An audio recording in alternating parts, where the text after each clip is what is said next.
Good morning. बोल दो फिर एक बार। जय माता दी। Online good morning. Radhe Radhe.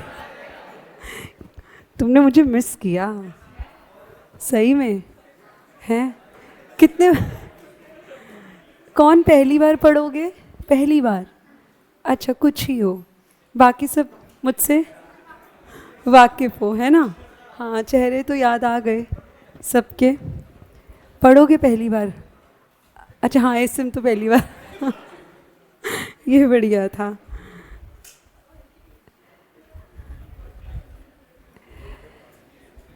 चलो फिर, all excited? Good morning online, good morning. चलो जी सुने, ग्रुप 2 का पहला सब्जेक्ट शुरू कर रहे हो। अभी और तो नहीं कोई किया ना? शुभ शुरुआत। चलो, तो ग्रुप 2 की पहली सब्जेक्ट की शुरुआत। ग्रुप 2 का वैसे तो ये पेपर नंबर 6 है, 6 का भी पार्ट बी। पहले आपको पता है क्या, 4 पेपर्स होते थे ग्रुप 1 में भी। सुनो ना, अभी मेरी मधुरवाणी सुनो। अब आप अपनी नहीं, अभी आपको सारी पुरानी बातें याद आएंगी, ठीक है? तो अभी मेरी मधुरवाणी सुनो सब। पहले ओल्ड कोर्स में 4 पेपर्स होते थे, अब रह गए हैं कितने? 3। और पहले ओल्ड कोर्स में जो इकोनॉमिक्स और फाइनेंस होता था, वो मैं आपको अब फाउंडेशन में पहले ही पढ़ा चुकी थी, वॉल्यूम 2 मैक्रो वाला। ये भी बात याद आई होगी, मैंने आपसे शेयर किया था। तो हमारा जो पुराना कोर्स था उसमें पहले होता था इकोनॉमिक्स फॉर फाइनेंस, जो कि अब चला गया है फाउंडेशन में, और वहाँ से बीसी की हट चुका है, बिजनेस एंड कमर्शियल नॉलेज हट चुका था। आप नए कोर्स के ही स्टूडेंट्स थे। उसके बाद जब ईएफएफ हटा दिया गया तो नया सब्जेक्ट इंट्रोड्यूस हुआ उसकी जगह, स्ट्रैटेजिक मैनेजमेंट का। ये पेपर आता है paper number 6। Paper number 6A रहता है आपका एफएम का, फाइनेंशियल मैनेजमेंट, जो नागेंद्र सर पढ़ाएंगे, ये आपको पता है। 6B मेरे हत्थे फिर चढ़ गए हो, एसएम मैं पढ़ाऊंगी, ठीक है जी? तो 50 मार्क्स का ये रहता है, 50 ही मार्क्स का ये है, तो 50 नंबर का मैं पढ़ाऊंगी। नाउ द चैलेंजेस, फाउंडेशन में आपने मुझसे पढ़ा है एक ऐसा सब्जेक्ट जो ऑब्जेक्टिव था, उसकी अप्रोच डिफरेंट थी। नंबर आ गए थे ना? आ गए थे ना? इको में ज़्यादा आए थे ना? चलो जी। और अब यहाँ पे क्या प्रॉब्लम है? प्रॉब्लम नहीं है, एक्चुअली प्रॉब्लम नहीं कहेंगे। द चैलेंज इज, ऐसे में आपका 100% थ्योरेटिकल पेपर है। यहाँ आपको लर्न करना है, और लर्न करने में तो हम माहिर होते ही नहीं हैं, रट्टे तो हमसे लगते ही नहीं हैं। तो जब इको में दिक्कत नहीं आई तो दिक्कत इसमें भी नहीं आने देंगे। लर्न करवाने का काम मेरा, क्लास में ही लर्न करेंगे, क्लास में ही नोट्स बनाएंगे, जितने भी टॉपिक्स हैं हम क्लास में लिखेंगे, फ्लो चार्ट्स की हेल्प से, mnemonics I will give you, learning करने का तरीका आई विल गिव यू, सारे tricks I will give you. Class में क्वेश्चंस करेंगे। 2 बुक्स आपको मिलेंगी, एक कॉन्सेप्ट की बुक और एक क्वेश्चन बैंक आपको मिलेगा। रजिस्टर्स आपको अलग से कैरी करने की ज़रूरत नहीं है। कब से? जब आपको बुक्स मिलेंगी। अभी आपको बुक्स नहीं मिली तो अभी कुछ दिन आप रजिस्टर्स लेकर आइएगा। रजिस्टर्स क्यों नहीं कैरी करने? क्योंकि जो बुक हम आपको दे रहे हैं वो प्रैक्टिकल है, एक साइड प्लेन है, एक साइड आपकी कॉन्सेप्ट्स होंगे। So you are not required to carry 2 registers और बुक्स, वो 2 चीज़ें आपको कैरी करने की ज़रूरत नहीं है। बुक ही आपकी सब कुछ रहेगी, उसी में ही आप अपने हैंड रिटन नोट्स बनाएंगे जो मैं क्लास में आपको लिखवाऊंगी। उसी के बाद उसी के अंदर आपके कॉन्सेप्ट्स रहेंगे। तो जो भी चीज़ हमें लिखनी है वो लेफ्ट हैंड साइड लिखेंगे, राइट हैंड साइड उसी का ही कॉन्सेप्ट बुक की लैंग्वेज में दिया होगा। तो 2 चीज़ें आपको कैरी करने की ज़रूरत नहीं है। बट येस, रजिस्टर आप मेंटेन करेंगे किसके लिए? घर के लिए। डेली का आई विल गिव यू 1 या 2 क्वेश्चंस, ऑब्वियसली जो क्लास में किए होंगे। वो आप घर पे लिख कर प्रैक्टिस करोगे। और क्या मैम आप चेक करोगे हमारा काम डेली? बिल्कुल मैं चेक करूँगी।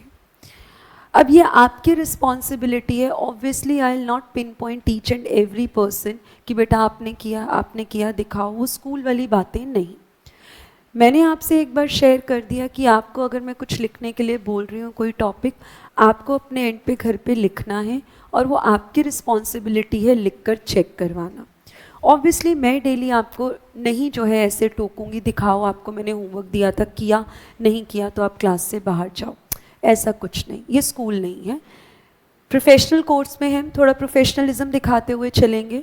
मेरी रिस्पॉन्सिबिलिटी, मेरी ड्यूटी आपको चीज़ें समझाना, उन चीज़ों का क्लास में नोट्स बनवाना, उसके बाद उसी चीज़ को एक बार घर पे आप अपनी लैंग्वेज में लिख कर देखेंगे। आपने लिख लिया, टाइमली काम कर लिया, नेक्स्ट डे आके आप मुझसे चेक करवा लो, मुझे कोई प्रॉब्लम नहीं है। अभी रीसेंट बैच भी जो ख़त्म हुआ उसमें भी बच्चे लिखते थे और वो लोग मुझे व्हाट्सएप कर दिया करते थे। पर इस बैच में मैं व्हाट्सएप वाला जो है तरीका थोड़ा सा मैं मना करूँगी। रीज़न कि इतने सारे पिक्चर्स आ जाते हैं, मैं खुद भूल जाती हूँ कौन सा किस बच्चे की पिक्चर थी, तो मैं उसको आगे रिप्लाई सही प्रकार से हो सकता है क्योंकि ना जा पाए वो आंसर सही से, जिसका किसी और की पिक्चर किसी और को सेंड हो जाए। तो इसलिए मैं व्हाट्सएप पर आंसर आप मुझे भेजो, मैं रिकमेंड नहीं करती। आप डेली मुझसे क्लास में नेक्स्ट डे आके चेक करवा लो आपने जो भी लिखा है। नहीं मैं सेम डे चेक कर पाऊँगी, I will check it the other day, लेकिन चेक हो जाएगा। आपने लिखा है, आपकी मेहनत हम पक्का कबूल करेंगे। द थिंग इज़ आपको मेरे साथ इस बार लगना पड़ेगा। पेपर ऑब्जेक्टिव नहीं है, फाउंडेशन में अप्रोच अलग थी इकोनॉमिक्स के साथ, अभी एसएम का पेपर थ्योरेटिकल है, यहाँ पे अप्रोच अलग हो जाएगी। यहाँ पे ज़्यादा फोकस अब हमारा लर्निंग पर रहेगा। देखो जी, to be very honest, to be very frank, अगर मैं आपसे एक बात कहूँ, क्लास में मैं बोलूँगी आपको सब कुछ समझ में आएगा, आप बहुत अच्छा कहोगे बहुत अच्छे से समझ में आ गया, लेकिन अल्टीमेटली ना सिर्फ समझी हुई चीज़ों से काम चलता नहीं है, नंबर आपको लिख कर मिलेंगे। सो इन एनी केस मैं जितना मर्जी अच्छा समझाऊँ, आप जितना मर्जी फोकस होकर सुने, आपको नंबर लिखने के मिलेंगे। आपका वाइवा पेपर नहीं है कि आपने सुनाया और काम चल गया। तो एट एनी कॉस्ट आपको लिख कर ही प्रैक्टिस करनी है। ये हम डे 1 से जो है आप और हम क्लियर रहेंगे इस बात पर। कुछ लाइंस, कुछ अक्षर ऐसे हैं जो आलू की तरह हैं, हर सब्जी में डालो काम चलता है। वैसे ही एसएम की कुछ अक्षर, कुछ लाइंस ऐसी हैं, हर आंसर में डालो काम चलता है। Almost 30 to 35 lectures I will be taking, जहाँ पे आपका पूरा course along with all the questions हम डिस्कस कर लेंगे। क्वेश्चन बैंक आपको मिलेगा, अगेन वो भी हम डिस्कस करेंगे आपके साथ। उसमें बहुत सारे केस सिनारियोज़ हैं, बहुत सारे एमसीक्यूज़ हैं, बहुत सारे डायरेक्ट क्वेश्चंस हैं। सब कुछ जो है जितना हो सकेगा हम आपके साथ डिस्कस करेंगे। जैसे इकोनॉमिक्स में कभी शायद, मुझे नहीं याद, आप ही मुझे बताओ, आई नीड अ फीडबैक, कभी शायद क्वेश्चन मैंने छोड़ा नहीं होगा या होमवर्क में भी नहीं दिया होगा। हर एक चीज़ हम क्लास में ही कवर कर लेते थे और घर पर जाने के बाद मुझे नहीं लगता कि इकोनॉमिक्स में बहुत ज़्यादा मेहनत की ज़रूरत पड़ी होगी, या एक दिन की अगर छुट्टी हुई थी तो वहाँ पे आपको समझ ही नहीं आया कि हम कैसे अपनी दोनों बुक्स माइक्रो मैक्रो को मैनेज करें, ईजिली हो गया होगा। उसका रीज़न क्या था? रीज़न ये नहीं कि मैंने पढ़ाया, उसका रीज़न ये कि आपने पढ़ा, आपने वो हर एक गाइडलाइन को फॉलो किया, आपने सारे टेस्ट दिए, जो मैंने समझाया आप उसके हिसाब से चले। यहाँ पर भी it has to be both ways. मैं पढ़ाऊँगी आप पढ़ोगे, मैं समझाऊँगी आप समझोगे, मैं लिखवाऊँगी आप लिखोगे, मैं होमवर्क दूँगी आप होमवर्क करोगे और मैं चेक करूँगी। ये हम दोनों की तरफ से रहेगा, तभी जो है बेटा ये थ्योरी पेपर पर पकड़ आएगी। थ्योरी पेपर बड़ा बोरिंग लगता है, बहुत मोनोटोनस हो जाता है। तो इंटरेस्टिंग बनाने के लिए I will show you videos, I will show you business करने का तरीका, I will give you mnemonics, I will give you everything. जो भी चीज़ सब्जेक्ट को आसान इंटरेस्टिंग बनाने के लिए मुझे आपके लिए करनी है, I will do that, each and everything I will do that for you.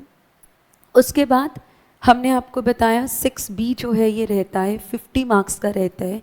इसमें भी बेटा 30% आपका MCQ पेपर रहता है, 70% आपका डिस्क्रिप्टिव रहता है। 50 का 30%, 15 मार्क्स, बचा हुआ 35 मार्क्स। केस स्टडी बेटा जी सोचे ना हम कि मतलब क्या बोलूँ कि बहुत एक एक लाइन में आती होंगी, तो नहीं आती। इस बात को भी आप दिमाग में बिठा के चलना। हम कहें कि एक एक लाइन में case study it's a case study, तो प्रॉपर केस होता है। केस कितना बड़ा, 1 से 1.5 पेज का तो केस ही होता है। 1 से 1.5 पेज का केस होता है। जैसे वो इंग्लिश में 11th-12th में कॉम्प्रिहेंशन करते थे ना, पैसेज रीडिंग, वैसा 1 से 1.5 पेज का केस स्टडी होता है।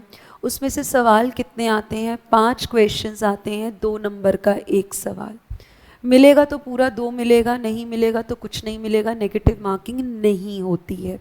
तो नहीं अगर टाइम मिल रहा तुक्के मार के आओ, शायद लग जाए तो 2 नंबर मिल जाए। यहाँ पे आपको MCQ में नेगेटिव मार्किंग है, ऐसे डरने की ज़रूरत नहीं है, क्योंकि नेगेटिव मार्किंग यहाँ पर नहीं है। तो ये तो सिर्फ 10 नंबर हुए। उसके बाद फिर बेटा 2 MCQ आते हैं 2 नंबर के, 1 MCQ आता है 1 नंबर का। पर ये वाले क्वेश्चंस जो होते हैं इस केस से रिलेटेड नहीं होते, वो अलग से आपके किसी भी चैप्टर से रिलेटेड आपसे पूछ लिया जाएगा। शुरू के 5 क्वेश्चन केस रिलेटेड होते हैं, अगले 3 क्वेश्चन आपके वैसे ही किसी भी चैप्टर से पूछ लिया जाता है।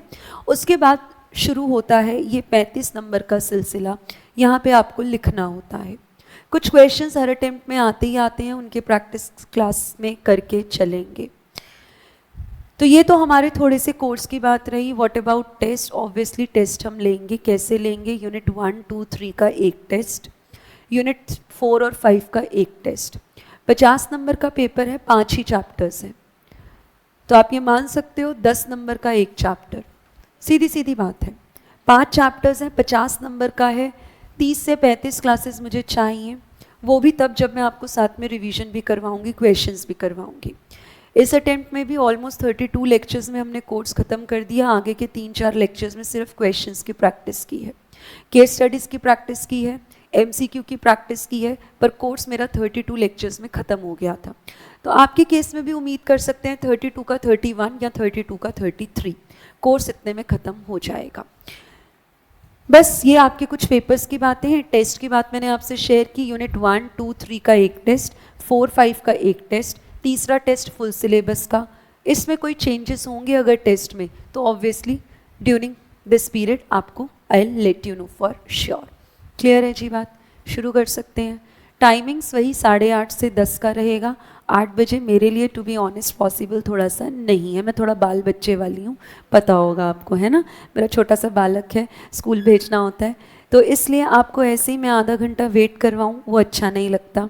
पहले ही आपको बता दिया 8:30 से 10 का हमारा टाइम जो है वो रहेगा। और मुझे लगता है थ्योरी पेपर के लिए 1.5 घंटा बहुत होता है ना, उससे ज़्यादा फिर नहीं हो पाता है। तो और वैसे भी हमारा कोर्स ज़्यादा तो है नहीं, तो 1.5 घंटा ठीक है। बट हाँ, जैसे ही उसकी वो हो जाएंगी ना समर वेकेशन, मैं 8 बजे पर आ जाऊंगी, ठीक है। होने वाली है। नहीं चलो, वो तो खैर बात की बात है, ये तो मजाक वाली बात है। वो जैसा होगा आई लेट यू नो, कोई प्रॉब्लम नहीं है। ऑनलाइन लाइव स्टूडेंट्स ऑब्वियसली बेटा आप भी टेस्ट दोगे, ठीक है। अच्छा, ये सही था, मिशन CA देख के नहीं लगता संतूर मम्मी, ठीक है, सही कह रहे हो, मैं लपेट रही हूँ बेटा। Ma'am what about online student, can we send it on WhatsApp? अच्छा ठीक है, ऑनलाइन वाले मुझे PDF क्रिएट करके भेजना फिर, ठीक है, क्योंकि सिंगल सिंगल पिक्चर्स आती हैं ना तो हो नहीं पाता है। तो आप मुझे PDF बना के भेजना ऑनलाइन दोस्त, ठीक है जी। चलो शुरू करते हैं फिर। कोर्स नोट्स आपको मिल गए होंगे, मिल गए? एक मुझे भी दे दीजिए। चलो जी, थोड़ा सा आपको ब्रीफ करते हैं स्ट्रैटेजिक मैनेजमेंट में आपको पढ़ना क्या है। Thank you. स्ट्रैटेजिक मैनेजमेंट में आपको पढ़ना क्या है, थोड़ा सा हम आपको ब्रीफ करते हैं। आज ज़्यादा तो हम नहीं ले पाएंगे कोर्स को, क्योंकि पहले आपको आपके सब्जेक्ट के साथ मुझे दोस्ती करवानी पड़ेगी।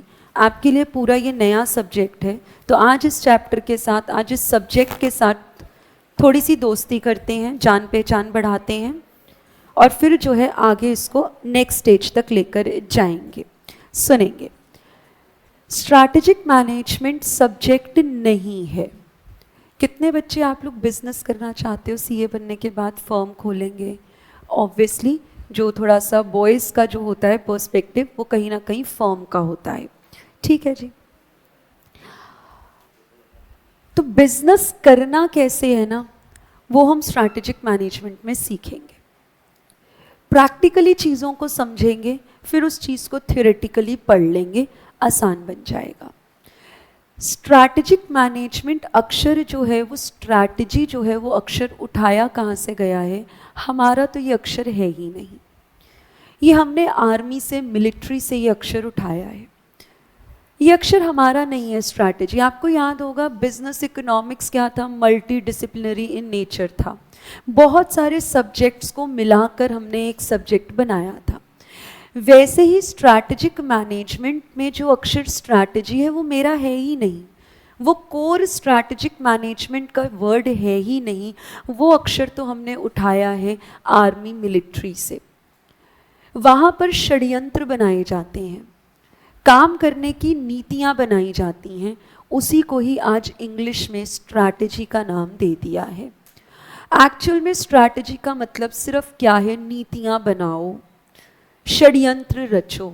वो पहले राजा महाराजा एक दूसरे के अगेंस्ट षड्यंत्र रचते थे, इतने पढ़े लिखे नहीं थे, ये फैंसी नॉलेज उनके पास नहीं थी। आज हमारे पास है तो हमने उसको स्ट्रैटेजी का नाम दे दिया। स्ट्रैटेजी आप ऐसा नहीं है कि आप ही पहली बार पढ़ रहे हो, ये तो पुराने ज़माने से चलता आ रहा है। जैसे आज के टाइम पे अगर हम अकाउंट्स की रिफाइंड नॉलेज अगर किसी के पास है, हम उसको चार्टर्ड अकाउंटेंट बोल देते हैं। पर पहले के ज़माने में भी तो बही खाते बनते थे, मुंशी तो पहले भी होते थे। आज के टाइम में हमारे पास थोड़ी सी बेहतर नॉलेज है, आज के हिसाब की नॉलेज है, रिफाइंड नॉलेज है, तो हम हैं चार्टर्ड अकाउंटेंट्स। आज भी जस्टिस होता है, आज भी लॉ एंड ऑर्डर बनता है, आज भी न्याय होते हैं, तो हम हैं जज, एडवोकेट, लॉयर्स। पर पंचायतें तो पहले भी बैठती थी। तो चीज़ें जो आप पढ़ते हो वो कोई आज की देन नहीं है, हमने कुछ नया नहीं निकाला है, हम पुरानी ही चीज़ों को पढ़ते हैं।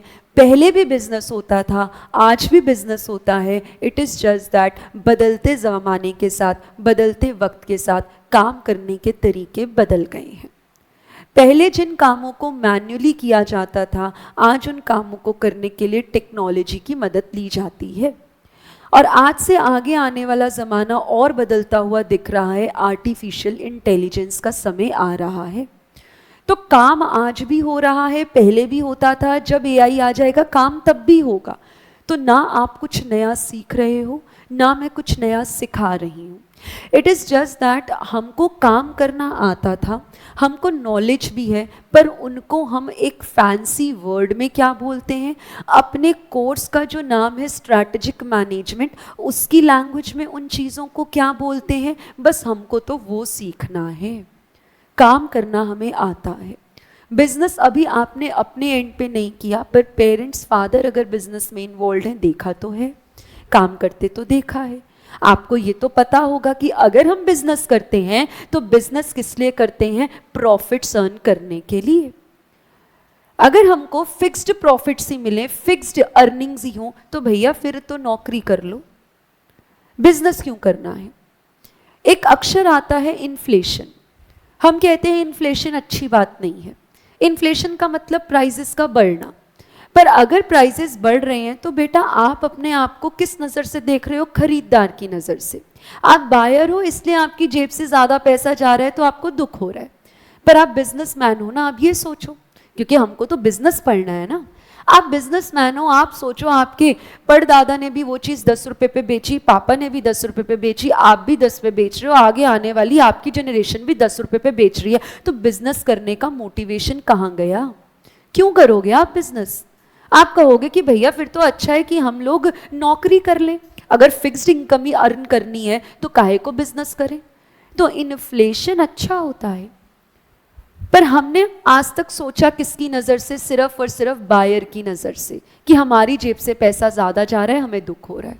पर सेलर को तो पैसा ज़्यादा चाहिए अपने काम करने का, उसको तो कुछ अर्निंग्स, प्रॉफिट्स के रूप में चाहिए।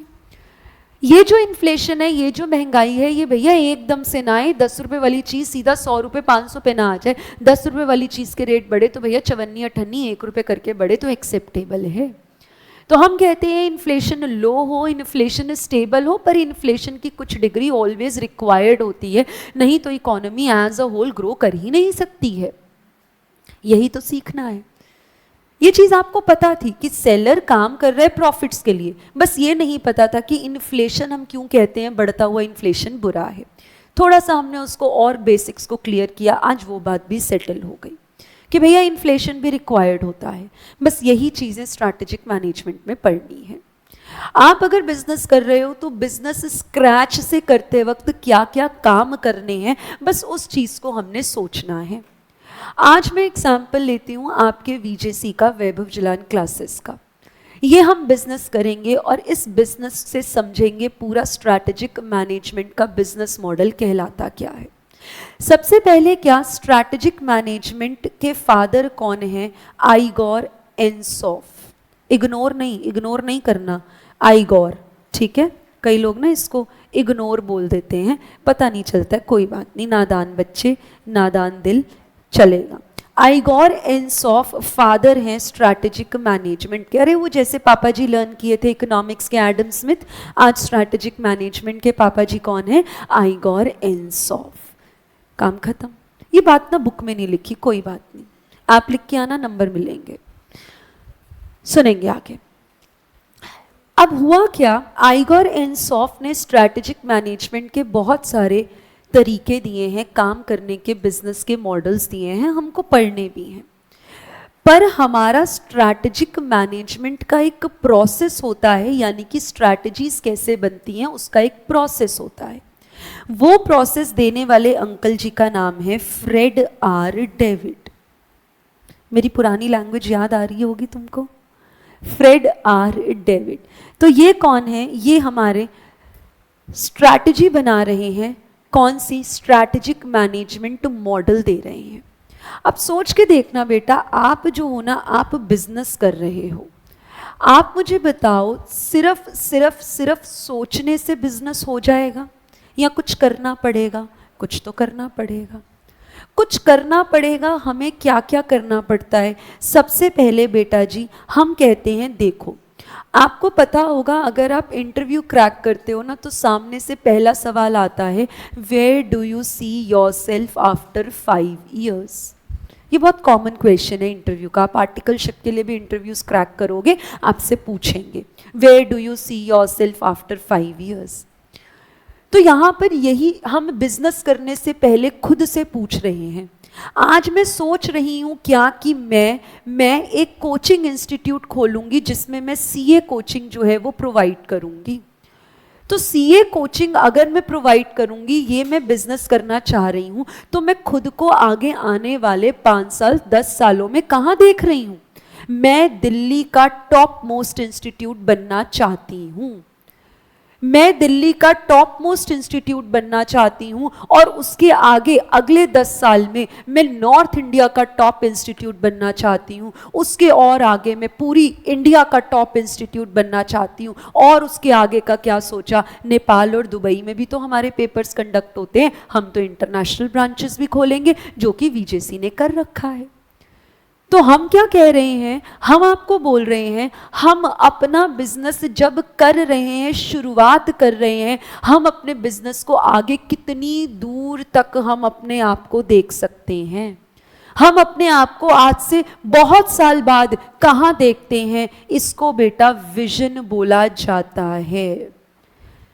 आप आज इस स्टेज पे बैठ के अपने आप को अगले 2 से 2.5-3 साल में अपने नाम के आगे सीए लगता हुआ देख रहे हो, ये आपका विजन है, ये आपका विजन है।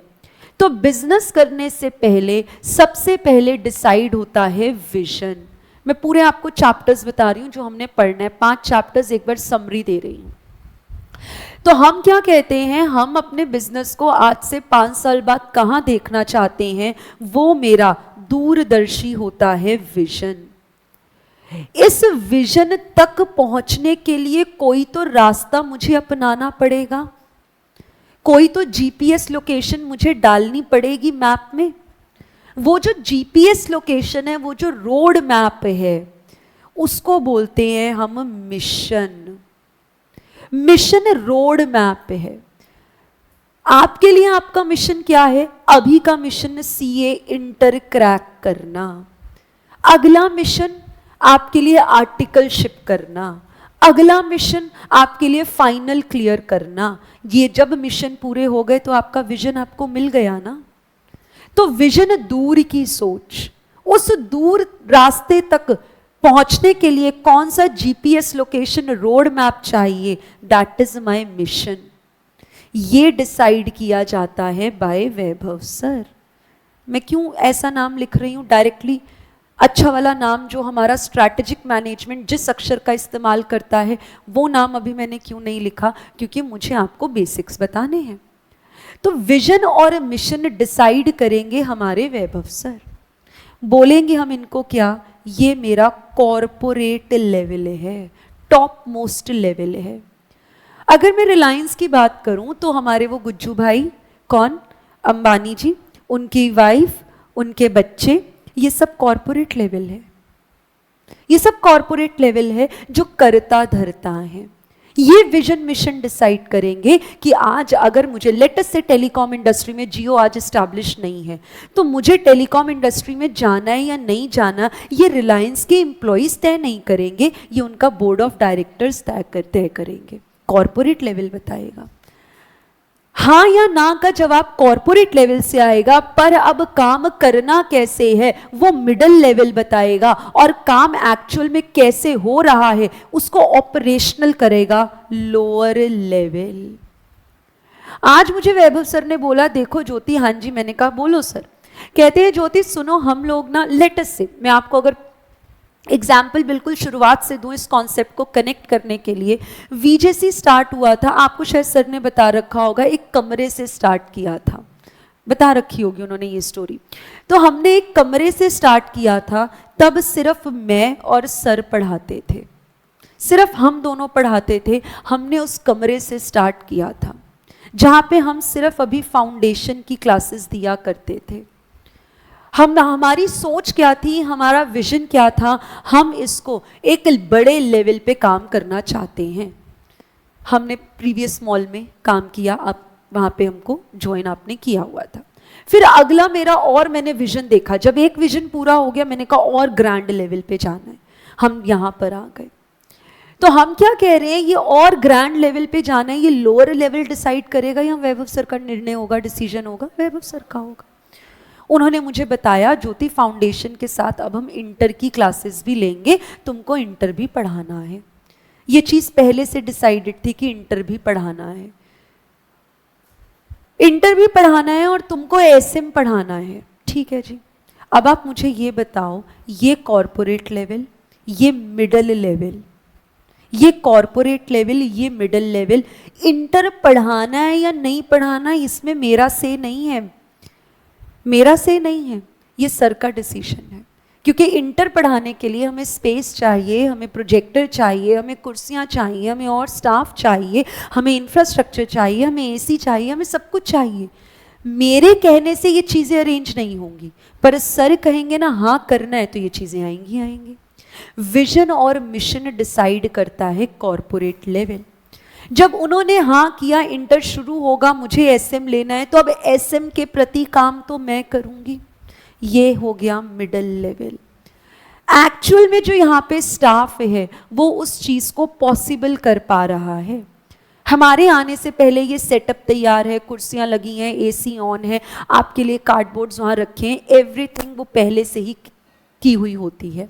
ऑपरेशंस एक्चुअल में जो फंक्शनिंग होती है उसको हम ऑपरेशनल या लोअर लेवल ऑफ मैनेजमेंट बोलते हैं। तो मेरे 3 लेवल्स होते हैं ऑर्गेनाइजेशन के। मैंने क्यों यहाँ का एग्जाम्पल लिया, क्योंकि आप यहाँ पे हमको कनेक्ट कर सकते हो हर एक लेवल से। मैं एग्जाम्पल देने को कोई भी दे सकती थी, पर यहाँ पे आप डेली आ रहे हो, आप आधा दिन यहाँ स्पेंड कर रहे हो, आपको जब मैं नाम बताऊंगी आप डायरेक्टली उनको उस लेवल से रिलेट कर पाओगे। ये थोड़ा सा प्रैक्टिकल इसको रिलेट करना पॉसिबल है। तो हमने क्या कहा, एक ऑर्गेनाइजेशन में ना 3 लेवल्स होते हैं। सबसे पहले होता है कॉरपोरेट लेवल, फिर मेरा आता है मिडिल लेवल, जिसको बेटा हम बिजनेस लेवल भी बोलते हैं, क्योंकि एक्चुअल में बिजनेस तो भैया मुझे एसएम पढ़ाना है ना, और उसके बाद मेरा आता है लोअर लेवल ऑफ मैनेजमेंट, जिसको मैं ऑपरेशनल लेवल भी बोलती हूँ या फिर मैं इसको फंक्शनल लेवल भी बोलती हूँ।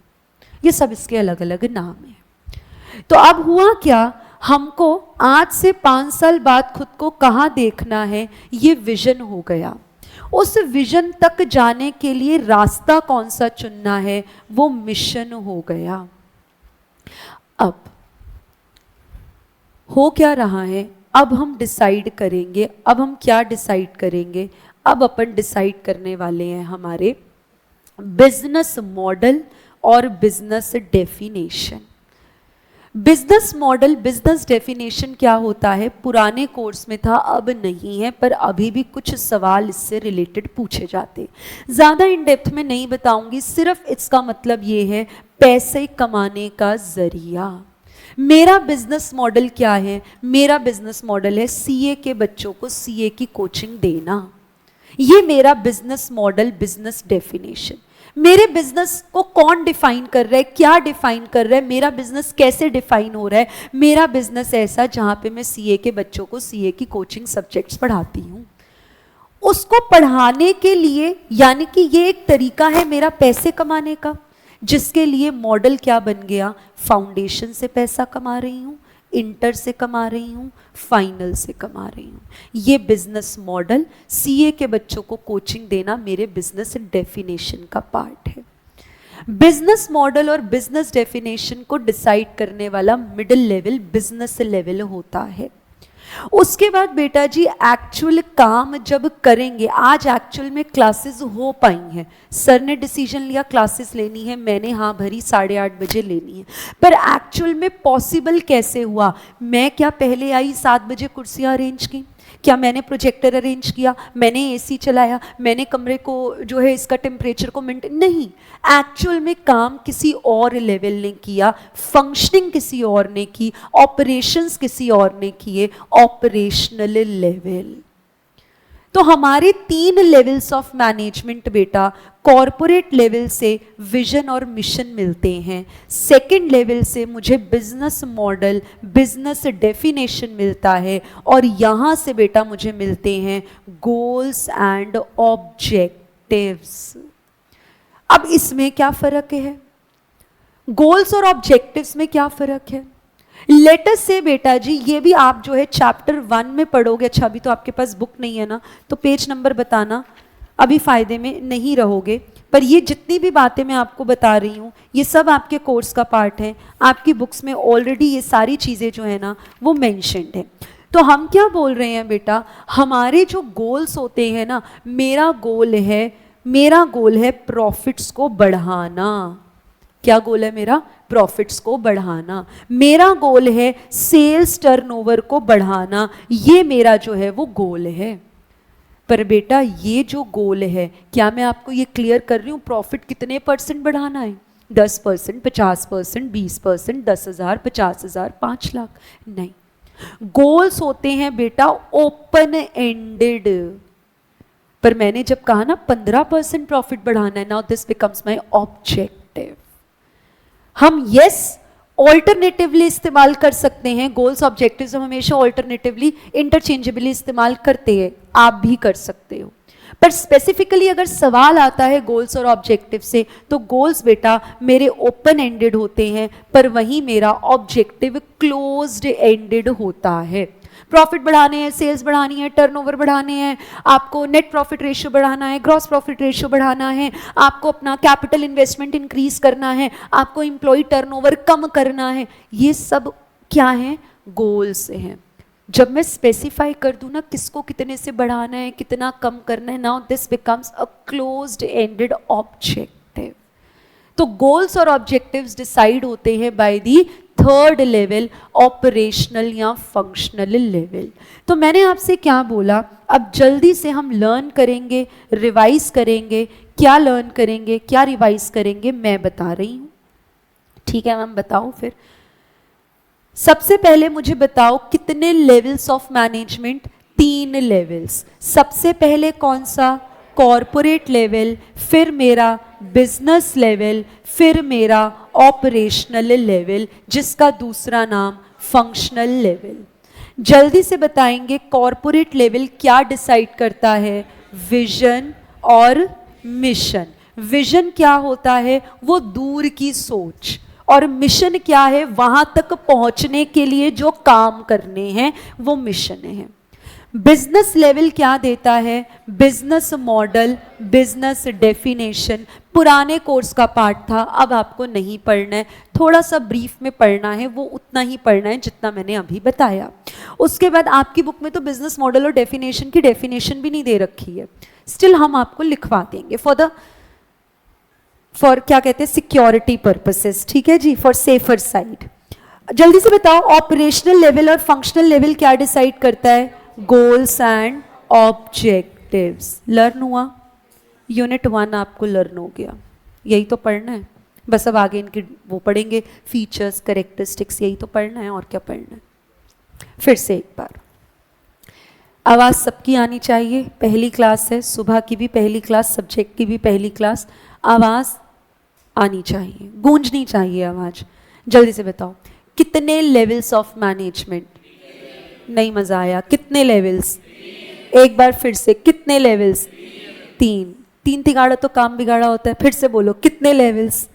3 levels. Top most, second level, third level. पहला लेवल क्या डिसाइड करेगा? तीसरा लेवल क्या करेगा?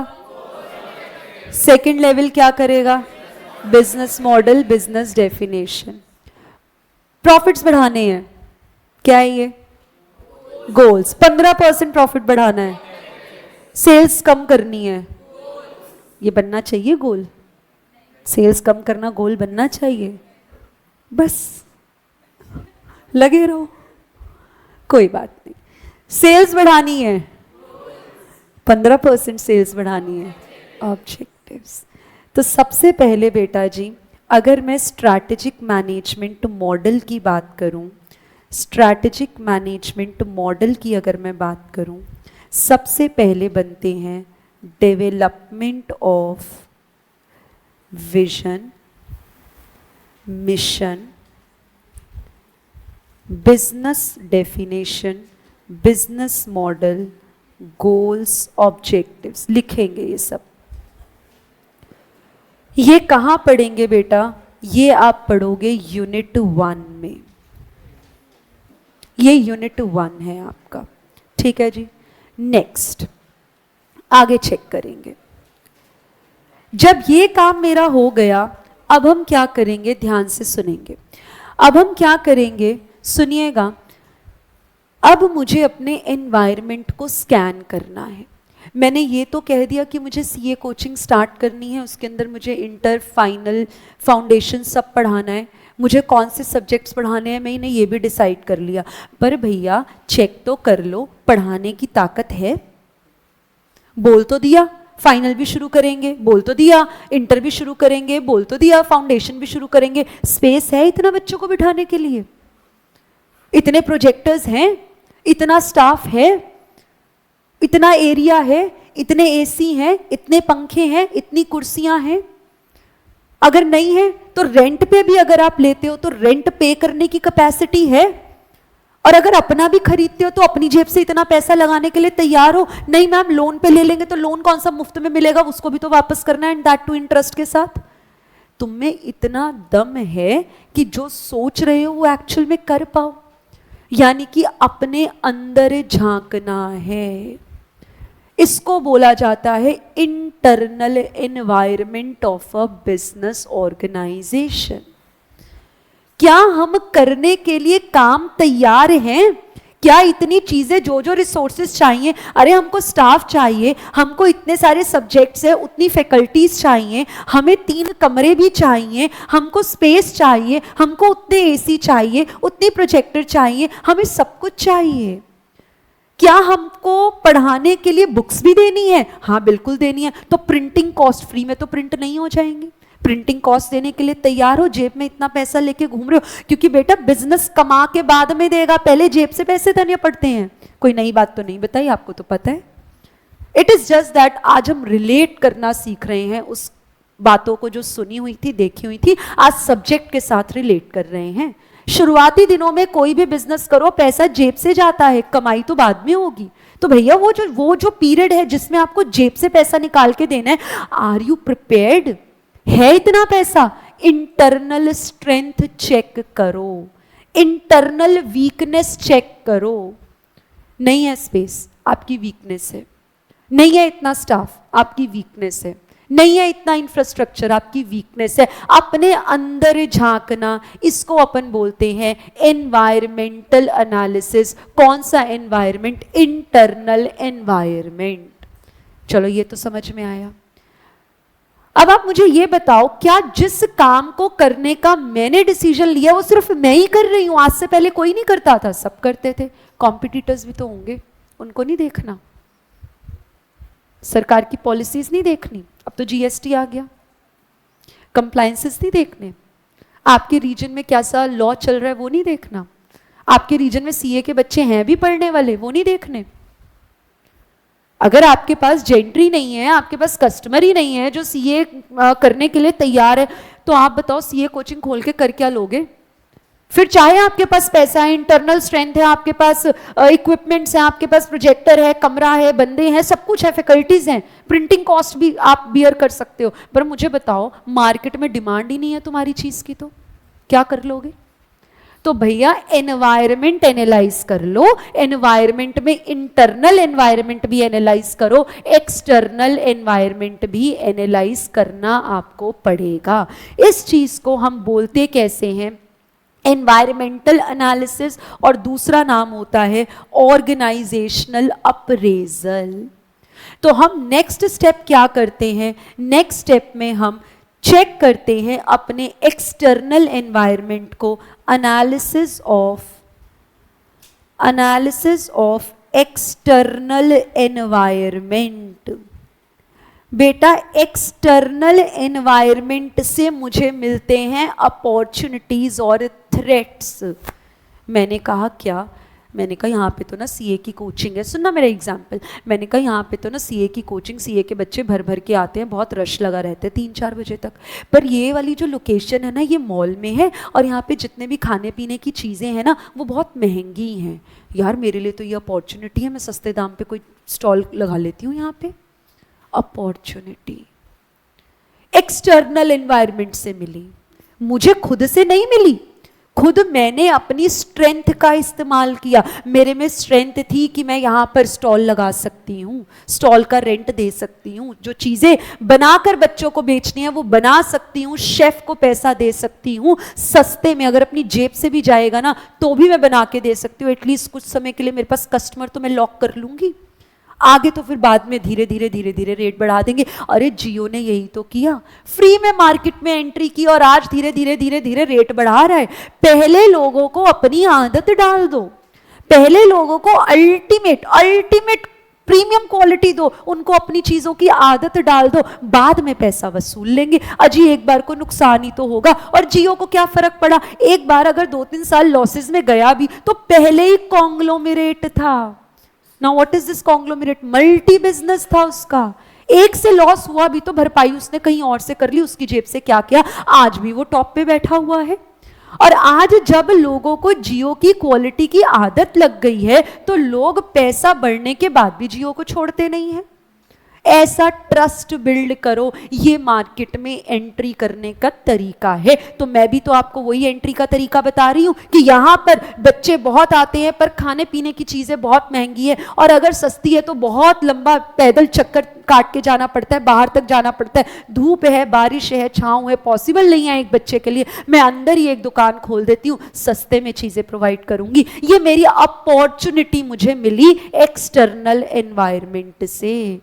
पर वही बेटा जो एग्जिस्टिंग खाने पीने की दुकानें हैं, उनको तो मेरे आने से क्या हो गया, डर का माहौल, उनके लिए वो थ्रेट बन गया, उनके लिए वो थ्रेट बन गया। एक्सटर्नल एनवायरनमेंट से मिलती हैं अपॉर्चुनिटीज और मिलते हैं थ्रेट्स। एक्सटर्नल एनवायरनमेंट से मिलती हैं अपॉर्चुनिटीज, एक्सटर्नल एनवायरनमेंट से मिलते हैं थ्रेट। ये अपन पढ़ेंगे यूनिट 2 में, और हम यूनिट 2 ही पहले स्टार्ट करेंगे। जो नोट्स आपको मिले हैं वो 2 के ही मिले होंगे, तो यूनिट 2 में हम ये बातें पढ़ेंगे। ओके जी। नेक्स्ट मैंने अभी अभी आपको बताया, सिर्फ क्या एक्सटर्नल एनवायरनमेंट को एनालाइज करने से बात जम जाएगी? नहीं, हमको तो इंटरनल एनवायरनमेंट भी एनालाइज करना है। उसको बोलते हैं ऑर्गेनाइजेशनल एनालिसिस या अप्रेजल। जो अक्षर मन में अच्छा लगे, आसानी से याद हो, उसको पकड़ लेना। और इंटरनल एनवायरनमेंट, इसको ब्रैकेट में मैं लिख भी देती हूं, इंटरनल एनवायरनमेंट। इंटरनल एनवायरनमेंट से मुझे क्या मिलता है? मेरे अंदर मुझे क्या मिलेंगी? कमियां या खूबियां। उसको बोला जाता है हमारे लिए स्ट्रेंथ, या फिर हम उसको बोलते हैं, क्या बोलेंगे? वीकनेस। याद आया बेटा? कभी पढ़ा था स्वॉट एनालिसिस? दिस इज स्वॉट एनालिसिस। ये अपन पढ़ेंगे यूनिट 3 में। ये हम पढ़ेंगे यूनिट 3 में स्वॉट एनालिसिस। तो बोलो मेरे लाल, एमसीक्यू में एक सवाल आएगा। आज पहला सवाल आपके लिए पूछती हूँ, एग्जाम का सवाल पूछती हूँ। स्वॉट एनालिसिस इंटरनल एनवायरनमेंट पे लगेगा, एक्सटर्नल पे लगेगा, दोनों पे लगेगा, किसी पे नहीं लगेगा? दोनों पे लगेगा। 2 नंबर का सवाल आया था ऐसा सवाल। मैं तो लॉजिक्स बताऊंगी जैसे इको में बताती थी, वही चीजें मैं यहां करूंगी। लॉजिक्स के साथ चलेंगे, रट्टेबाजी करने के लिए क्लास में ही लर्न करवाऊंगी, लर्न हो जाएगा। भरोसा कर लेना, जैसे इको में किया था यहां भी भरोसा कर लोगे, नैया पार हो जाएगी। लर्न करवाने का काम मेरा है, आपको खुद से लर्न नहीं करना है। मैं लर्न करवाऊंगी, हम क्लास में लर्न करेंगे।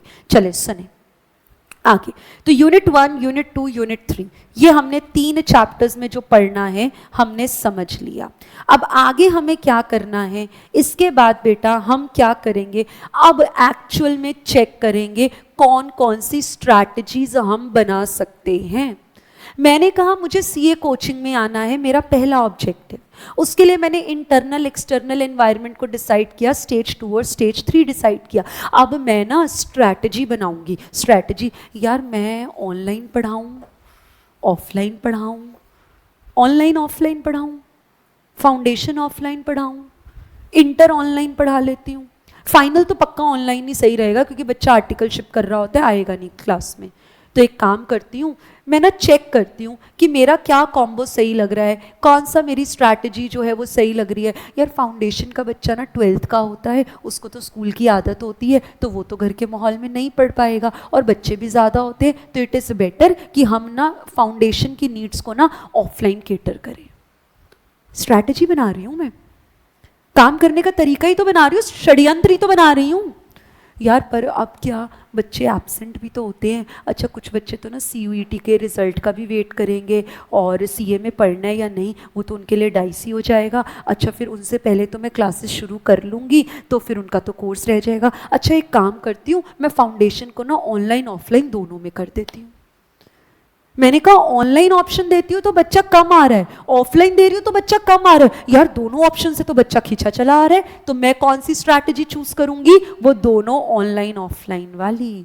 आई मेक मल्टीपल स्ट्रैटेजीज, उसमें से एक को चुन लूंगी। यार इंटर भी पढ़ाना है, इंटर में ग्रुप 1 ग्रुप 2 चेक करती हूँ ज़रा, ग्रुप 1 में ज़्यादा बच्चा बैठ रहा है, ग्रुप 2 में बैठ रहा है, बच्चे सिंगल करके देते हैं ग्रुप, दोनों ग्रुप करके देते हैं, कौन सी अटेम्प्ट में दे रहे हैं, कितना बच्चा पास हुआ है, मार्केट में मैं क्या कर रही हूँ? मैं स्ट्रैटेजीज डेवलप करने की कोशिश कर रही हूँ। मैं अलग अलग तरीके अपनाने की कोशिश कर रही हूँ जिससे मैं पैसा कमा सकती हूँ।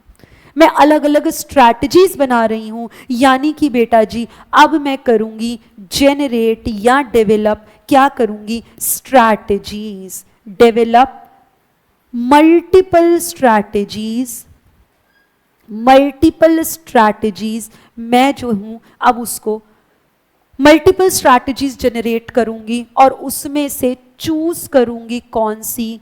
वन बेस्ट स्ट्रैटेजी जो मेरे प्रॉफिट्स को भी बढ़ाए, साथ साथ कॉस्ट को भी कम कर दे, उस स्ट्रैटेजी को मैं चूज करूंगी। ये हम पढ़ेंगे यूनिट 4 में। पूरा चैप्टर इसी से रिलेटेड है, कौन सी स्ट्रैटेजी लगाई जाती है, कौन सी स्ट्रैटेजी लगाई जाती है। आज आप एग्जाम्पल लो नैनो का, टाटा की नैनो का।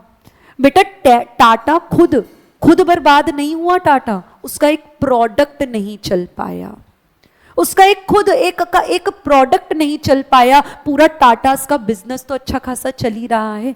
तो अब मैं डिसाइड करूंगी यार ये जो नैनो है इसको मैं पूरा बंद कर दूं या मैं इसको थोड़ा सा चेंज करने की कोशिश करूं, इसकी क्वालिटी को, इसके डिज़ाइन को चेंज करने की कोशिश करूं। अच्छा इस रेंज में और कौन कौन सी गाड़ियां आ जाती हैं, उनमें क्या क्वालिटी है जिसमें मेरी कमी रह गई। मैं क्या कर रही हूं, अपने उस बिजनेस को जो डिक्लाइनिंग स्टेज पर है उसको रिवाइव करने के तरीके ढूंढ रही हूं। This is known as turn around strategy. तो ये तो हम करते हैं, कोई भी अगर बिजनेस डूब रहा है बेटा उसमें इतना इन्वेस्टमेंट लगा होता है कि अगर एक बार लॉसेस हो भी गए ना तो हम ताले बंद करके घर नहीं बैठ जाते। आप लोग भी बिजनेस करते हो, अगर 1-2 महीने 3-4 महीने 1 साल 2 साल लॉसेस अगर हो भी जाते हैं कॉन्टिन्यूसली तो ताले बंद करके घर नहीं बैठ जाते, हम आखिरी उम्मीद तक टिके रहते हैं, कभी तो हमारे बिजनेस में प्रॉफिट्स दिखेंगे। अजी इतना हैवी इन्वेस्टमेंट कर रखा है, तुम कैसे उसको बर्बाद कर दोगे? तुमने इतनी मशीनरी लगा रखी है, इतना रॉ मटेरियल पड़ा है, स्टॉक में इतना सारा सामान पड़ा है, ऐसे कैसे तुम बंद कर दोगे? हमेशा बिजनेस, मरते हुए बिजनेस को, खत्म होते हुए डिक्लाइनिंग बिजनेस को पहले रिवाइव करने की कोशिश की जाती है। Turn around strategy. स्ट्रैटेजी ऐसी बनाओ कि टेबल्स टर्न हो जाएं, लॉसेस जहां दिख रहे थे वो अब प्रॉफिट्स में कन्वर्ट करने की कोशिश करते हैं, पर वो भी नहीं कामयाब हुई, अब तो बिजनेस बंद करना ही पड़ेगा ना। कितने दिन तक हम, कितने दिन तक जो है दिल का दर्द लेके बैठे रहेंगे? तो बंद तो करना पड़ेगा बिजनेस। अब बिजनेस को बंद करना, आप क्या बोलोगे? बिजनेस को हम बंद कर रहे हैं, स्ट्रैटेजिक मैनेजमेंट क्या बोलता है? डाइवेस्ट कर रहे हैं, खत्म बात। इन्वेस्ट इज इन्वेस्टमेंट करना, डाइवेस्ट इज पैसा निकाल लेना। इन्वेस्ट इज पैसा डालना, इन्वेस्ट, डाइवेस्ट इज डला हुआ पैसा निकाल लेना, डाइवेस्ट, बिजनेस बंद कर दो। पता हमें सब कुछ है, बस वो अच्छे अच्छे वर्ड स्ट्रैटेजिक मैनेजमेंट क्या अक्षर इस्तेमाल करता है उससे हम वाकिफ नहीं है, हमको वही तो समझना है। तो हम ये काम यूनिट 4 में करेंगे। अब बेटा जो एक स्ट्रैटेजी आपने चुन ली उसको क्या बेटा, उसकी शक्ल डेली देखें, सजा के फ्रेम करके रख लें। हाँ, प्रॉपर्टी के कागज थोड़ी ना है, ऑब्वियसली प्रॉपर्टी के कागज तो नहीं है। स्ट्रैटेजी को इंप्लीमेंट करो, इंप्लीमेंट दी चोजन स्ट्रैटेजी। स्ट्रैटेजी को इंप्लीमेंट करो, इंप्लीमेंट दी चोजन स्ट्रैटेजी, ये काम अब आपको करना जो है वो पड़ेगा। अच्छा स्ट्रैटेजी लगा ली बेटा, आपको क्या लगता है स्ट्रैटेजी अगर आपने कोई लगाई, काम करने का कोई तरीका डिसाइड किया, तो वो काम करने का तरीका आपका बिल्कुल जिस सोच से आपने लगाया था आपका चल जाए? बिजनेस अनसक्सेसफुल भी तो होते हैं। मैंने बोला कि ये सब्जेक्ट मैं शुरू करूंगी, मेरा पढ़ाना अच्छा नहीं लगा तो स्ट्रैटेजी तो काम नहीं करी। हमने कहा हम ये काम करेंगे, मेरा वो काम नहीं चला, स्ट्रैटेजी तो काम नहीं करी। तो बेटा जी स्ट्रैटेजी काम करी या नहीं करी कैसे पता लगेगा? बच्चों का फीडबैक लूंगी मैं। बेटा तुमको मेरा पढ़ाया हुआ पसंद आया? बोलो पसंद आया, बोलो पसंद आया, फीडबैक ले रही हूं। अब बोलो नहीं पसंद आया, बोलना नहीं है, बोल के दिखाओ। मतलब मैं ऐसा मैं मतलब मानते हुए भी ना डर लग रहा है, पर सोच लो। अब मुझे बताओ बेटा, तो क्या वो स्ट्रैटेजी में कोई कमी अगर रह गई तो उस कमी को मुझको दूर करना पड़ेगा या वैसे ही चलती रहूं? किसी ने बोला कि मैम आप ना ये चीज़ ऐसे पढ़ाओ तो ज़्यादा बढ़िया है, तो बस उसकी बात को सुन लूं या मुझे उस बात के ऊपर लागू खुद में चेंजेस लाने पड़ेंगे? बस इसको बेटा इंग्लिश में लिख लो, क्या? Evaluation and control system and implement control system. मैंने आपको पढ़ा दिया, आपको समझ में आया या नहीं आया, इस चीज का फीडबैक मैंने लिया। कैसे? एक वर्बल फीडबैक लिया, आपसे डायरेक्टली पूछा। दूसरा फीडबैक कैसे मिल जाएगा मुझे आपका? जब मैं टेस्ट लूंगी, नंबर आ गए तो बढ़िया।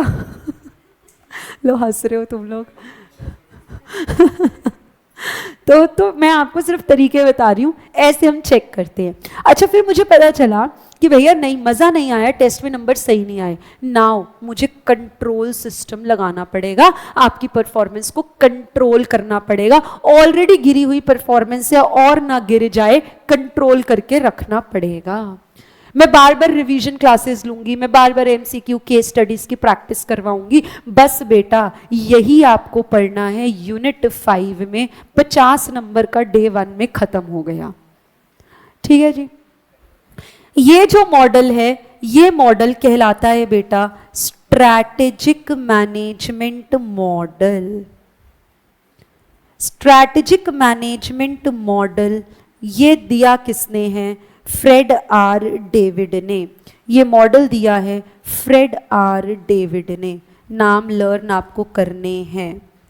ये आपको सेम जो मैंने बनाया है ना बेटा, अभी आपके पास बुक नहीं है पर आप देख लो, अगर देख पाओ तो मिल जाएंगी बुक्स। ये आपके यूनिट 5 में बना हुआ है, ये आपके यूनिट 5 में बना हुआ है। पर जो चीज़ वहाँ लिखी है हम ना लिखें तो भैया पाप मुझे ही चढ़ेगा, क्योंकि बुक में लिखी हुई बातें तो हमको पता है दिल तक उतरती नहीं है।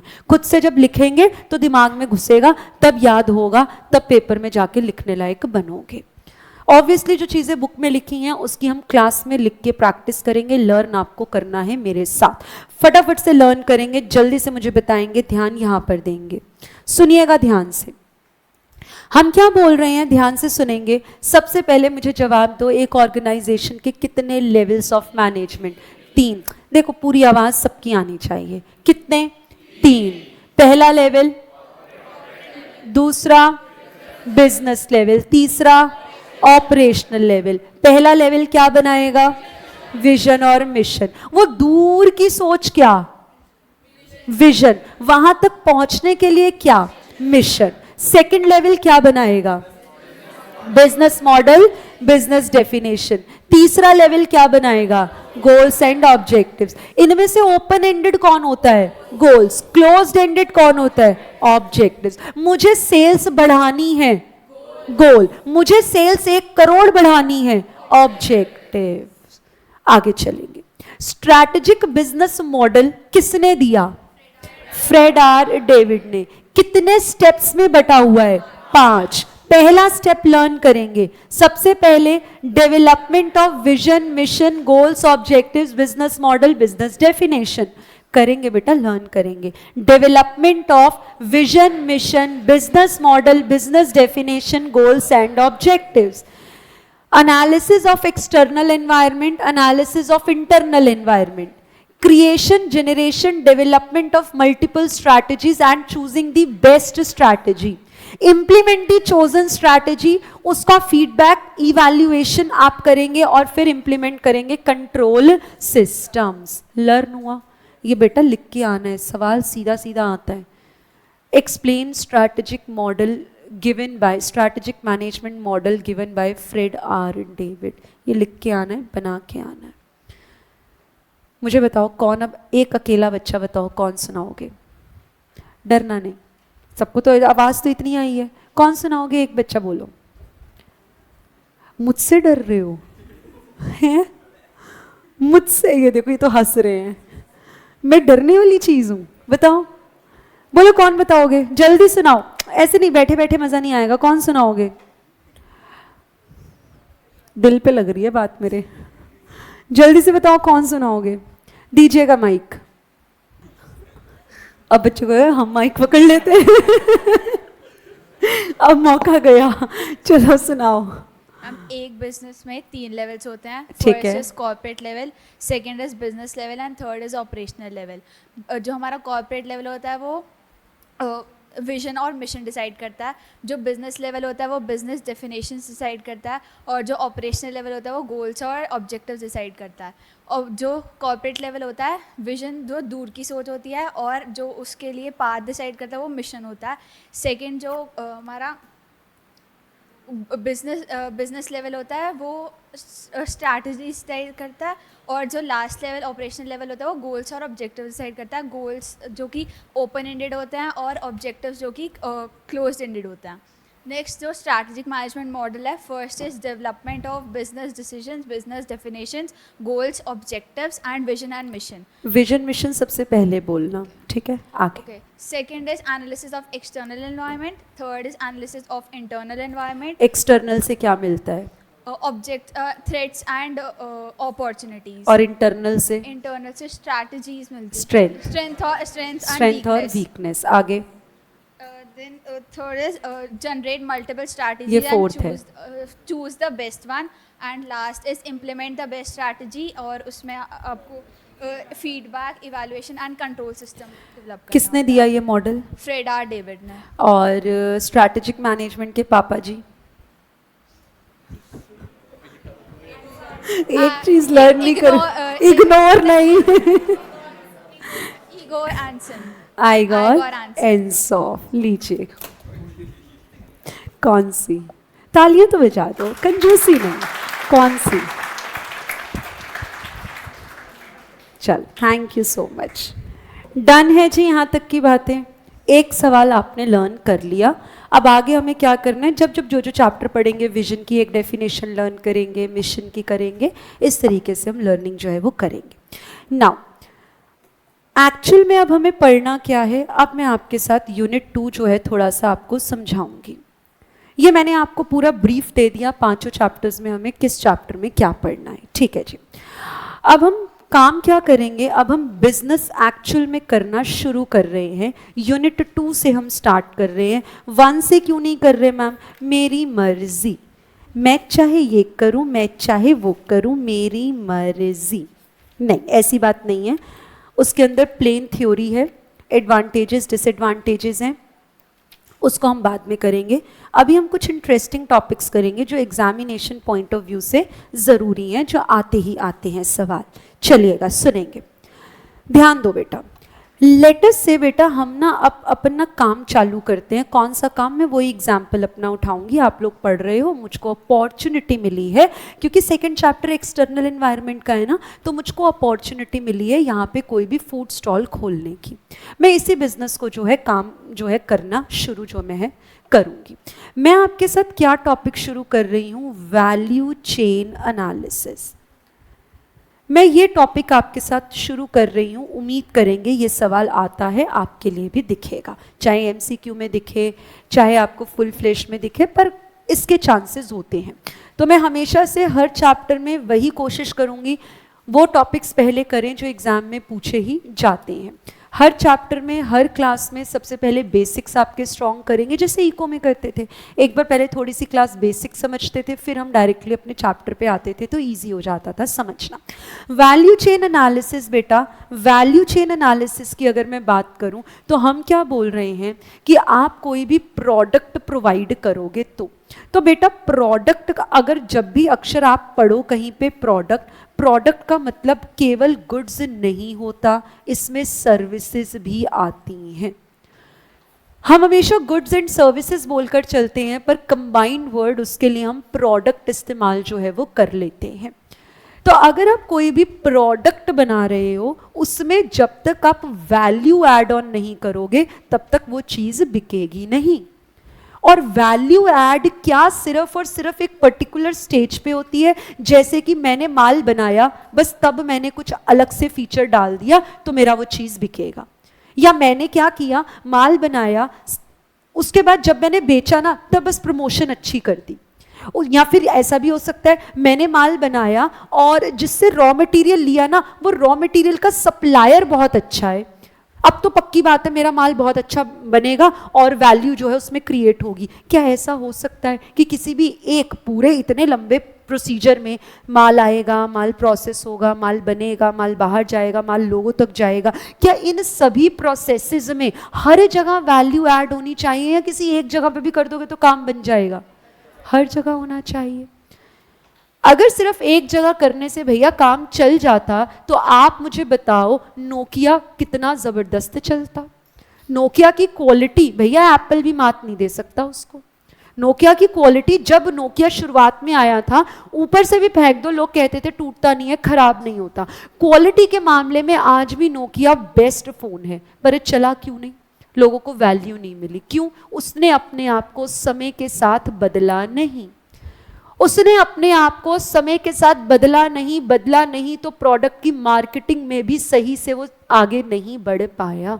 नोकिया फेल हो गया, नोकिया फेल हो गया। एप्पल की अगर हम बात करें, आपने अगर आर्टिकल कभी पढ़ा हो, एप्पल की जो बेटा अपनी मैन्युफैक्चरिंग कॉस्ट तो बहुत कम है, वो सिर्फ और सिर्फ बेटा अपने नाम की कमाई कर रहा है।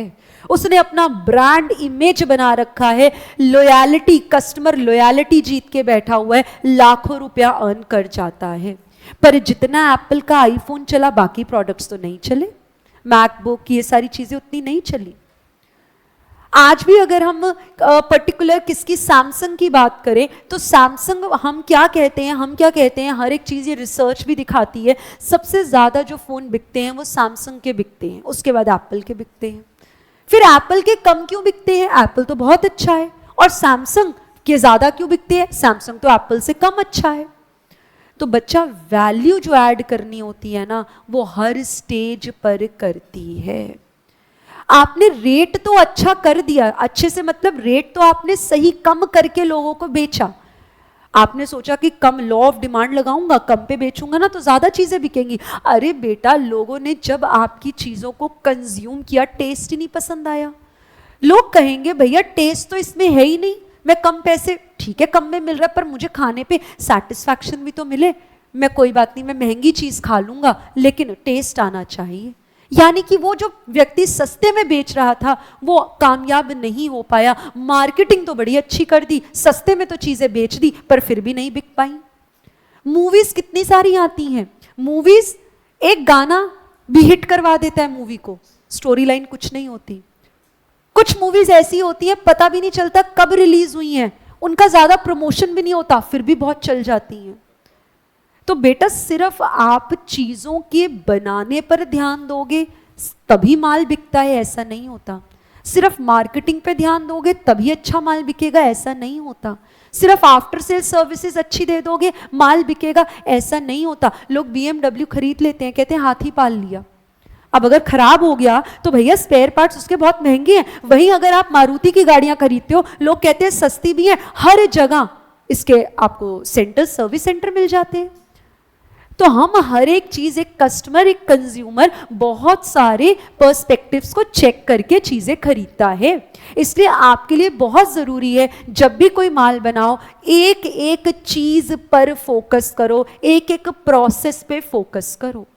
तो हम क्या कह रहे हैं, कुछ ऐसा कह रहे हैं, सबसे पहले बेटा माल फैक्ट्री में आएगा। ये मेरी फैक्ट्री है, माल फैक्ट्री में आएगा। माल कौन सा बेटा? Raw material.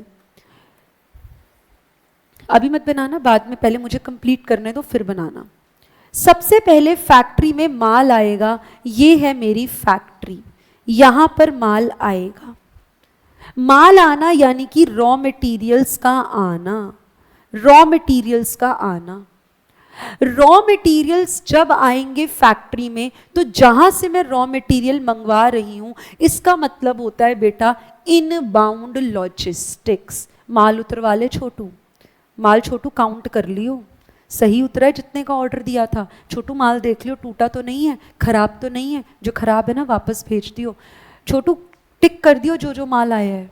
बेटा ये माल को मंगवाने का प्रोसेस चल रहा है, माल को मंगवाने का प्रोसेस चल रहा है। लॉजिस्टिक्स दो तरह का होता है, इनबाउंड, आउटबाउंड। इनबाउंड मतलब रॉ मटेरियल्स को इनसाइड दी फैक्ट्री मंगवाना, इसको मैं बोलती हूं इनबाउंड लॉजिस्टिक्स। इसको मैं बोल के चलती हूं inbound logistics, inbound logistics. Inbound logistics का मतलब क्या है? माल को अपनी फैक्ट्री तक मंगवाना। इसमें क्या क्या आता होगा, सोच के बताओ बेटा, इसके अंदर क्या क्या आता होगा। सबसे पहले आप रॉ मटेरियल को रिसीव करोगे, सोच के देखो। सबसे पहले आप रॉ मटेरियल को रिसीव करोगे। आप ना एक्चुअल में सोचो, आप काम कर रहे हो, आपका माल आया है, आप चेक करो, आपने छोटू को भेजा है भाई उससे ट्रैक्टर से, ट्रक से सामान माल उतरवा ले। अब आप उसको क्या बोलोगे? वो सबसे पहले माल रिसीव करेगा, रिसीव किया। अब उसके बाद वो क्या करेगा? वो माल को चेक करेगा, वो माल की जो है उस चीजों की चेकिंग करेगा, यानी कि सामान की हैंडलिंग करेगा, यही तो करेगा। फिर वो क्या करेगा? फिर इस सामान को बेटा स्टोर करके रखेगा वेयर हाउस में। बाहर तो नहीं छोड़ देगा ना, धूप पानी बरसात सब कुछ आ रहा है, बाहर छोड़ दिया, बाहर तो नहीं छोड़ेगा। माल उतरवा रहा है, उतरवाते उतरवाते वो चेक कर रहा है, काउंटिंग कर रहा है, यानी कि उसका स्टॉक कंट्रोल कर रहा है, माल को स्टोर कर रहा है, स्टॉक कंट्रोल कर रहा है, स्टॉक कंट्रोल कर रहा है। और बेटा अब माल तो बल्क में आएगा, लेटस से बेटा मेरा काम किसका है, बर्गर, पिज्ज़ा, ये सारी चीज़ें, चाउमीन, ये सारी चीज़ें मैं बनाती हूँ। अब एक किचन में बर्गर बनता है, एक में पिज्ज़ा बनता है, एक में चाउमीन बनती है, तो बेटा माल तो सारा रॉ मटेरियल, मसाले, नमक, वो तो सब एक ही साथ उतरा है। अब जितना जिसमें ज़रूरत है बांटेगा भी तो सही। तो हम लिखेंगे distribution of inputs, distribution of inputs to product, खत्म बात। Inbound logistics. तो सबसे पहले लर्न करने की मेरे साथ कोशिश करेंगे, हम अपने प्रोडक्ट में वैल्यू ऐड कर रहे हैं। क्या वैल्यू सिर्फ किसी एक जगह पे ऐड होती है या जगह जगह पे, हर स्टेप पे वैल्यू ऐड करना जरूरी है? हर स्टेप पे वैल्यू ऐड करना जरूरी है। अब आप मुझे बताओ, सबसे पहले वैल्यू एडिशन कहां से शुरू हो जाना चाहिए? बस उसी जगह से जब से माल उतर रहा है। तो सबसे पहले इनबाउंड लॉजिस्टिक माल आएगा। इनबाउंड लॉजिस्टिक में सोचो क्या क्या होगा, माल रिसीव करूंगा, माल चेक करूंगा, स्टॉक कंट्रोल, उसको मैं स्टोर करके रखूंगा और फिर उसको जिस जिस प्रोडक्ट में जितने मसाले भेजने हैं डिस्ट्रीब्यूट करूंगा। लर्न करेंगे इनबाउंड लॉजिस्टिक क्या क्या होगा। सबसे पहले रिसीव, क्या, ऑब्वियसली इनपुट्स, ठीक है, पूरा पूरा आप, क्योंकि हम अपने नोट्स बना रहे हैं, ऑब्वियसली आपको पता है इनपुट्स आ रहे हैं, रॉ मटेरियल आ रहा है। क्या किया सबसे पहले? रिसीव, चेक किया, स्टोर किया, स्टॉक कंट्रोल किया, डिस्ट्रीब्यूट किया। आ जाओ मेरे दोस्त, आपको जादू दिखाएं। अब मैं आपको पेज नंबर बताऊं, पेज नंबर 46। आ जाओ आप अपनी बुक के पेज नंबर 46 पर।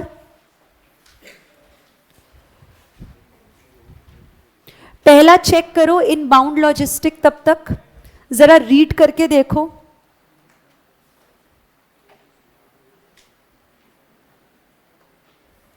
पेज नंबर 46 जरा रीड करके देखो। सिर्फ पहला पॉइंट, क्या हम लिखने लायक बन गए? बेटा जो इंस्टीट्यूट ने लाइंस लिखवाई हैं वही तो मैंने लर्न करवाई हैं। जब इंस्टीट्यूट का पेपर आएगा, आप लिखोगे, आपका पेपर चेक होगा, तो जो चेकर होगा भैया उसको भी तो सजेस्टेड आंसर मिलेगा आईसीआई का, और उसको सजेस्टेड आंसर्स में यही तो लिखा हुआ मिलेगा। जब आप बिल्कुल वैसा ही लिख दोगे तो आपके नंबर काहे को कटेंगे? मुझे समझा दो। ये तो इंस्टीट्यूट की लाइंस हैं, एज इट इज वहां से उठा के मैंने यहां डाल दी और एज इट इज आपके दिमाग में डाल दी। अब इसके बाद बताओ कौन सी ऐसी गुंजाइश रह जाती है कि नंबर ना मिले? फिर से एक बार, सबसे पहला value chain analysis. Value chain analysis में सबसे पहला काम इनबाउंड लॉजिस्टिक। क्या क्या करेंगे? Receive, check, store, stock control, stock handling, distribution. Learn, चल ठीक है जी। माल हमारी फैक्ट्री में आ गया। अब फैक्ट्री में माल आ गया तो बस उसको ऐसे देखो, हो वाओ कितना अच्छा है, ऐसे है, माल आ गया, ये हम जो है चीज़ें देख रहे हैं, और तुम ना please don't take it otherwise, concept को कॉन्सेप्ट रहने दो। तो सामान आ गया, चीज़ें उतर गई हैं, बस अरे वाह बहुत अच्छा है। हाँ, ऐसे बस निहारे क्या उसको, सामान को, चीज़ों को? नहीं। तो हम क्या करेंगे? फैक्ट्री में बेटा होता है, फैक्ट्री में होते हैं ऑपरेशंस, यानी कि प्रोसेसिंग। यहां पर होगा नेक्स्ट स्टेप पे, अब जहां मुझे वैल्यू को क्रिएट करना है या वैल्यू ऐड करनी है या वैल्यू चेक करनी है, सही से माल बन रहा है या नहीं, अब एक्चुअल प्रोसेसिंग चेक करेंगे। घर में मम्मी को कोई सब्जी बनानी है तो सबसे पहले मम्मी ना ताजी सब्जियां खरीद के लाएंगी। मम्मी को ये होता है कि भैया फ्रेश सब्जियां हो, स्वाद अलग आता है, ऐसा उनका मानना होता है, और वो सच भी है। तो हमने सबसे पहले इनबाउंड लॉजिस्टिक, मम्मा सारा सामान लेकर आई हैं।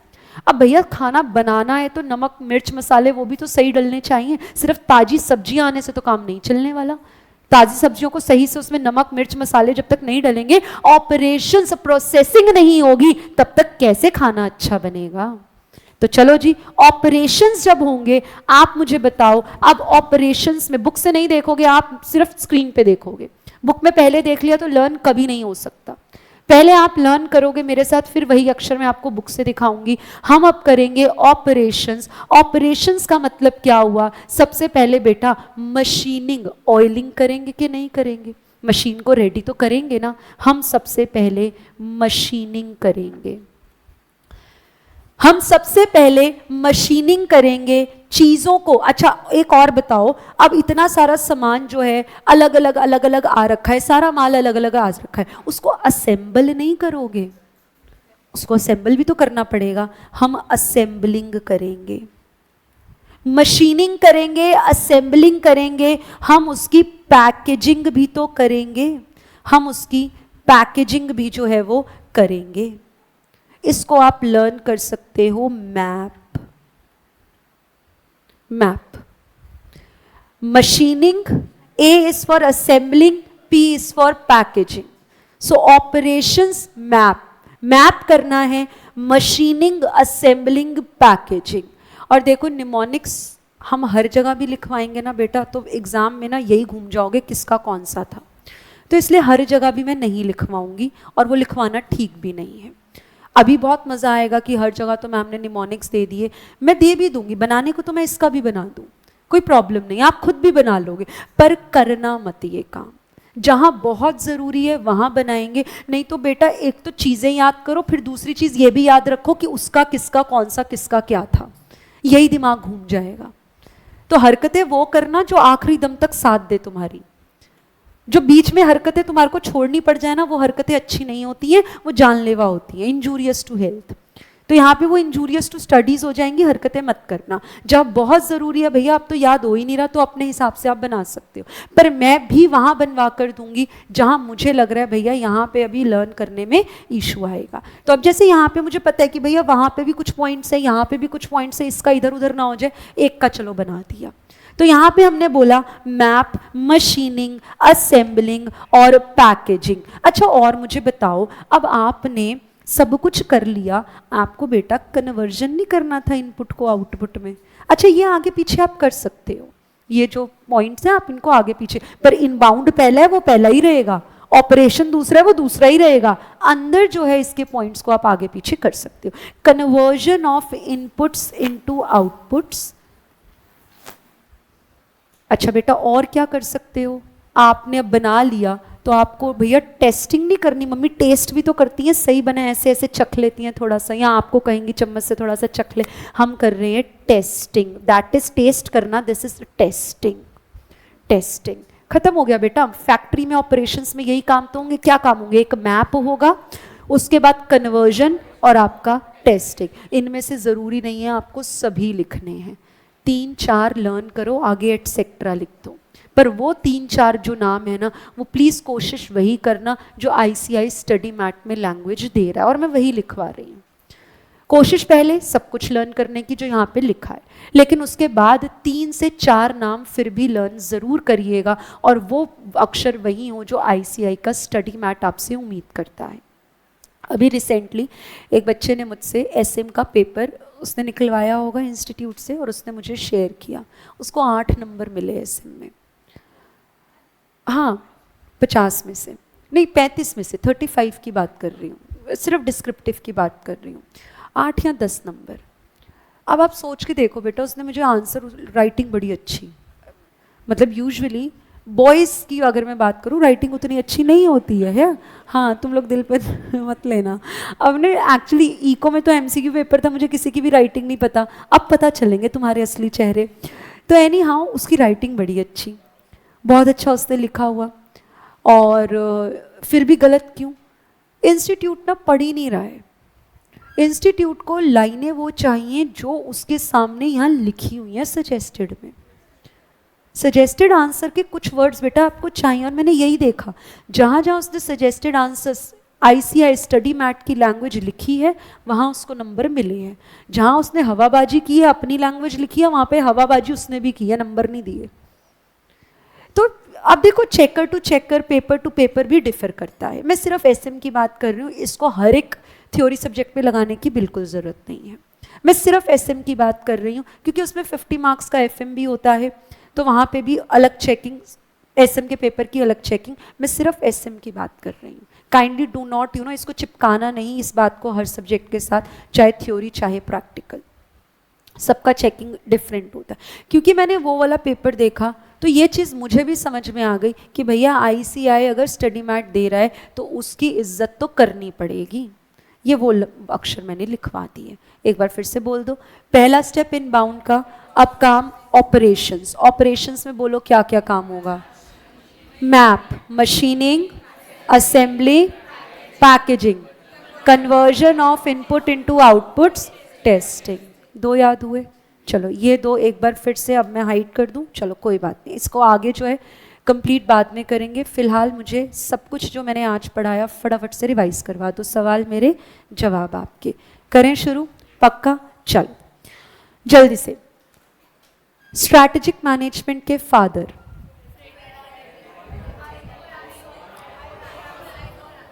आइगोर एंसॉफ।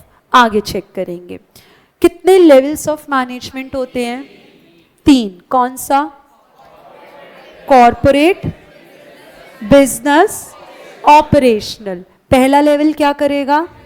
विजन और mission. Second business model, business definition. तीसरा गोल्स और ऑब्जेक्टिव। गोल्स आर ओपन या closed ended? Open. Objectives closed ended. Okay. कितने स्टेप्स होते हैं स्ट्रैटेजिक मैनेजमेंट के? 5। मॉडल किसने दिया? फ्रेड आर डेविड ने। पहला स्टेप बोलेंगे development of vision, mission, business definition, business model, goals, objectives. Second stage analysis of external environment. क्या मिलता है? अपॉर्चुनिटीज और थ्रेट्स। तीसरा एनालिसिस ऑफ इंटरनल एनवायरनमेंट। क्या मिलता है? स्ट्रेंथ और वीकनेस। चौथा generation of multiple strategies and choosing one best strategy. Last step, फिर से last step implementation of best strategy. Implementation of best strategy, evaluation, feedback and implementation of control systems. Value chain analysis. पहला stage step inbound logistics. क्या क्या करेंगे? Receive, checking, store, stock control या stock checking, distribution of inputs to products. Second operations. क्या होगा? Map, M, machining, assembly, packaging, conversion of input into outputs, testing. Learn हुआ पक्के से? आज सिर्फ पढ़ लेना, एक बार रीड कर लेना। कल जब ये पूरा कर लेंगे प्रोसेस ख़त्म, घर पे एक रजिस्टर मेंटेन कर लो जहाँ पे डेली क्लास का किया हुआ टॉपिक फिर से लिख के प्रैक्टिस करोगे। एक बार क्लास में लिख लिया, एक बार घर पे आप लिखोगे, एक बार टेस्ट में लिखोगे। टेस्ट पता नहीं कितनी बार दोगे, इतनी बार लिखने के बाद भी क्या लर्न नहीं होगा? अब तो नंबर आएंगे, ज़रूर आएंगे।